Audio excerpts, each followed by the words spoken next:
একদিকে বিশ্বের সবচেয়ে বড় অর্থনীতি যুক্তরাষ্ট্র, অন্যদিকে তারই সবচেয়ে ঘনিষ্ঠ বাণিজ্য অংশীদার কানাডা। ল্যাটিন আমেরিকার এই দুই দেশের সীমান্ত পেরিয়ে জ্বালানি, গাড়ি, যন্ত্রাংশ, খনিজ সবকিছুই চলছে প্রায় একই অর্থনৈতিক ব্যবস্থার ভেতর দিয়ে।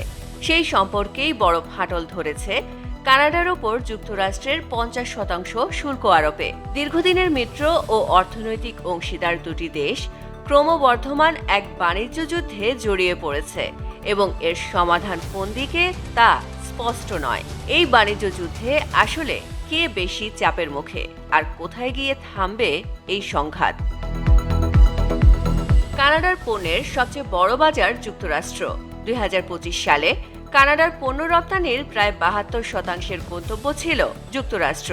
2024 সালে এই হার ছিল প্রায় 76%। অর্থাৎ নির্ভরতা কিছুটা কমলেও এখনও কানাডার অর্থনীতি অনেকটাই আমেরিকান বাজার নির্ভর। আর এই নির্ভরতার জায়গাটিকেই চাপের হাতিয়ার হিসেবে ব্যবহার করছে ওয়াশিংটন।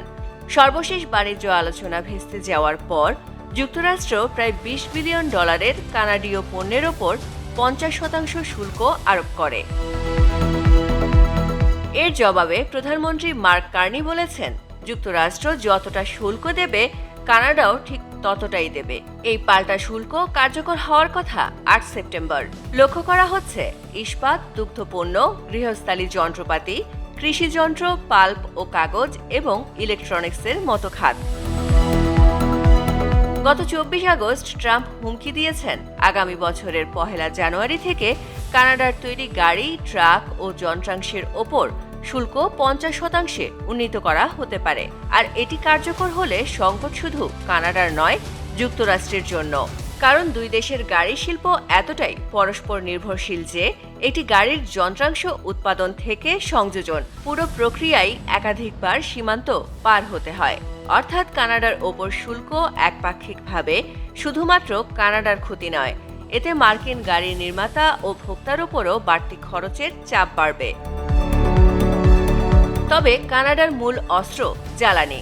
যুক্তরাষ্ট্রের জন্য কানাডা গুরুত্বপূর্ণ তেল, গ্যাস ও বিদ্যুতের সরবরাহকারী। এছাড়া পটাশ, নিকেল, লিথিয়াম সহ গুরুত্বপূর্ণ খনিজ কাঁচামালের সরবরাহে কানাডার ভূমিকা রয়েছে। এই সরবরাহ ব্যবস্থায় বড় ধরনের বাধা তৈরি হলে যুক্তরাষ্ট্রের শিল্প চাপে পড়তে পারে। কিন্তু এখানেই কানাডার দ্বিধা, কারণ একই অস্ত্র ব্যবহার করতে গিয়ে নিজের অর্থনীতিকেও আঘাত করতে হবে। 8 সেপ্টেম্বর থেকে যুক্তরাষ্ট্রের পণ্যের ওপর প্রায় সমপরিমাণ পাল্টা শুল্ক বসানোর ঘোষণা দিয়েছেন কানাডার প্রধানমন্ত্রী। কারণ কানাডা জানে ওয়াশিংটনের সিদ্ধান্তের সবচেয়ে বড় প্রতিক্রিয়া পড়তে পারে সীমান্তবর্তী অঙ্গরাজ্যগুলোতে। কানাডা ইতিমধ্যেই দেখিয়েছে যে তারা যুক্তরাষ্ট্রকে অর্থনৈতিকভাবে ক্ষতিগ্রস্ত করতে পারে। বাণিজ্য আলোচনা ভেস্তে যাওয়ার আগেই যুক্তরাষ্ট্রের শুল্কের জবাবে কানাডা অধিকাংশ প্রদেশের মদের দোকান থেকে মার্কিন অ্যালকোহল সরিয়ে নেয়। এতে যুক্তরাষ্ট্রের অ্যালকোহল শিল্পে বড় ধরনের ধাক্কা লাগে। কানাডা এখন যুক্তরাষ্ট্রের সঙ্গে বাণিজ্যিক চুক্তির পাশাপাশি দেশটির ওপর নির্ভরশীলতাও কমাতে চাইছে। ইতোমধ্যে কানাডায় মার্কিন পণ্যের বয়কট এবং যুক্তরাষ্ট্রে ভ্রমণ কমে যাওয়ার মতো প্রবণতায় সীমান্তের দুই পাশের ব্যবসায়িক সম্পর্কেও চাপ তৈরি হচ্ছে। অন্যদিকে আসন্ন মার্কিন মধ্যবর্তী নির্বাচনে ভোটারদের কাছে অর্থনীতি এখন অন্যতম প্রধান ইস্যু। আর কংগ্রেসে রিপাবলিকানদের নিয়ন্ত্রণও খুব একটা নিরাপদ অবস্থায় নেই। সবচেয়ে গুরুত্বপূর্ণ দুটি সিনেট নির্বাচনী লড়াই হচ্ছে মিশিগান ও মেইনে। উভয় অঙ্গরাজ্যই কানাডার সীমান্তবর্তী এবং তাদের অধিকাংশ রপ্তানি সেখানেই যায়। দুই দেশের বাণিজ্য বিরোধের বিস্তৃত প্রভাব ব্যবসা প্রতিষ্ঠানগুলোর ওপর পড়লে মার্কিন জনগণের মধ্যে অর্থনীতি নিয়ে অসন্তোষ আরও বাড়তে পারে, যার সরাসরি প্রভাব পড়তে পারে নির্বাচনের ফলাফলে। আর এটি হতে পারে আলোচনার টেবিলে কানাডার অন্যতম অস্ত্র।